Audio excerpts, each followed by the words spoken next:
Kumusta mga lalabs? Welcome po ulit sa aking channel. Ako po ang inyong lalabs na kusinera, Home Chef Yay! Mga lalabs, hindi muna tayo ngayon magkakarne or mag-iisda. Ayan, magluluto tayo ng pwedeng papakin, pwedeng pang-ulam, at pwede rin siyang pulutan. Ayan, magluluto tayo ngayon ng sizzling tofu. Wow!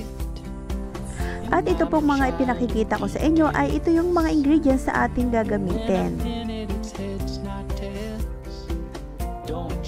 So, tara, umpisahan po muna natin gawain yung ating tokwa. Hihiwa-hiwain lang natin to ng pa-cubes. Ayan, depende sa size na gusto nyo. Dahan-dahanin lang natin yung paghiwa kasi medyo malambot yung tokwa. Ayan, para pag pinirito naman natin siya, ay maganda pa rin yung shape niya.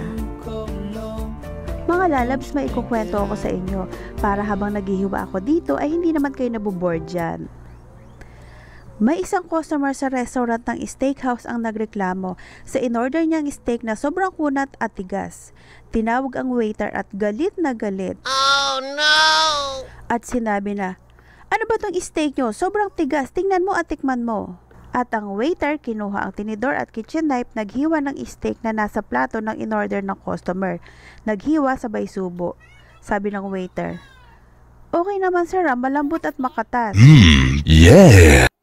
Sabi naman ng customer na galit pa rin, "Paano hindi yan lalambot at kakatas? 2 minuto ko na yung ginunguya." Gunggong! So, ayun na nga mga lalabs, no, ang aking kwento. Ayan, paghiwa naman tayo ngayon ng sibuyas. Sibuyas, para lang yung dati mong jowa. Paiiyakin ka at sasaktan ka, pero hinahanap-hanap mo pa rin siya. Aww.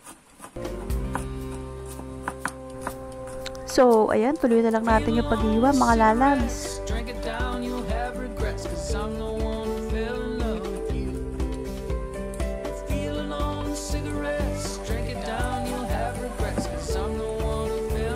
Hiwa naman tayo ng red bell pepper. Bumili rin pala ako ng green bell pepper para maganda lang siyang tingnan. Kulay Christmas. Ayan, dahil sa mag-Christmas na nga pala mga lalabs, uso ang inuman. Ayan, pwede nyo itong gawing pulutan. Pag ito mga lalabs inatry at natikman nyo, ay naku. Promise, sinasabi ko sa inyo. Tinataya ko dito ang kapitbahay ko. Masarap talaga siya. Itinaya yung kapitbahay.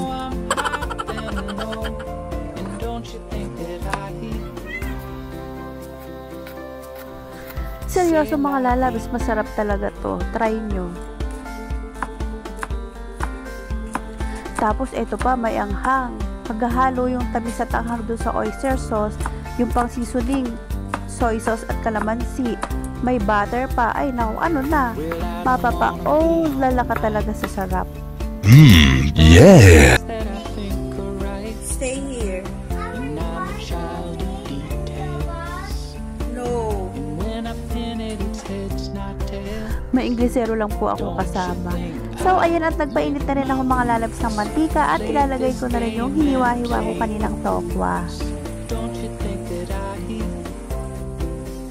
So, ayan, iintay lang natin mag-brown to.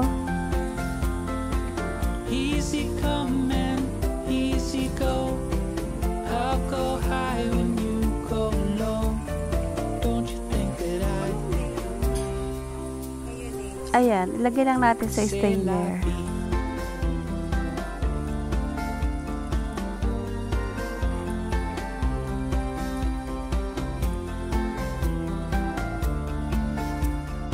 At ganito siya mga lalabs. Maglalagay lang ako ng konting mantika. Lagay ko na rin yung butter. Ayan, naglagay lang din ako ng konting mantika para hindi masunog agad yung ating butter. Kasi ang butter madali siyang masunog. So, ayan, kalat lang natin.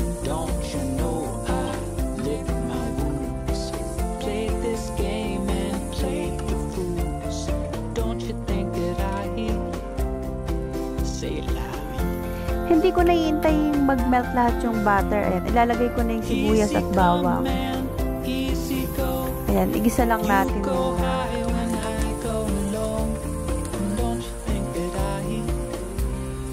Sunod ko na rin ang mayo. Ayan.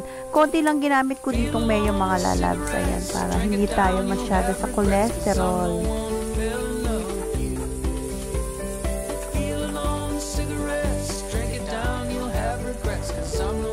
At isusunod ko na rin ang oyster sauce. Ayan. Pahirapat pa ng pagtaktak. Dapat timso ko dito itaktak mo.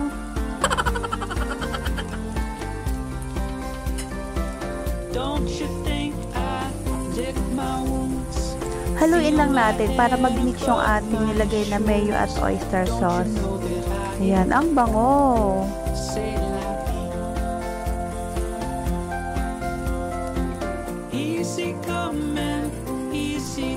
Lagyan ko rin ng black pepper.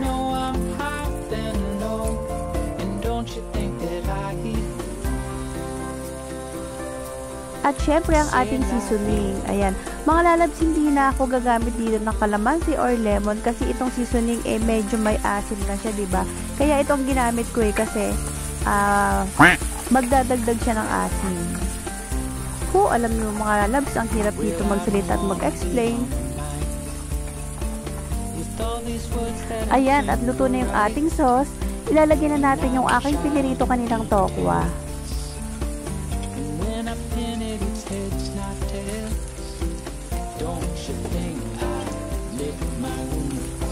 Haluin lang natin para malagyan ng sauce yung ating mga tokwa. At salamat sa aking mga lalabs na Team Moodle, Team Judgmental, Team HPB, YouTube Creators Family at kay Boss Croix Channel. Salamat sa support mga lalabs! Lagay ko na rin ang red bell pepper, green bell pepper, at ang ating siling haba at siling labuyo. Ayan, ito yung magpapaanghang sa ating sizzling tofu. Hahalo-haluin lang natin para mag-mix yung ating mga nilagay na iba pang ingredients.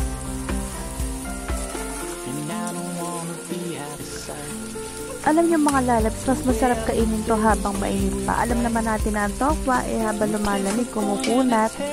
So, mas masarap talaga siya ng mainit pa. Ayan, at tapos ko na rin gawin yung ating tofu. Magpapainit na lang ako ng sizzling plate.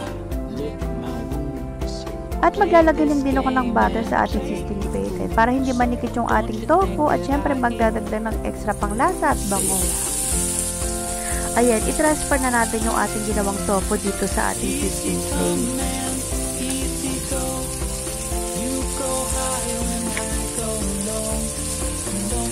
Ayan, oh lala, sabi pa ni Hungry Syrian.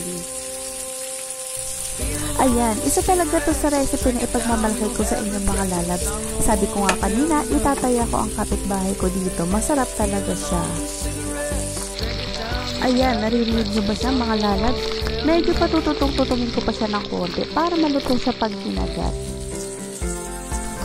At ito na mga lalabs, luto na yung ating sizzling tofu.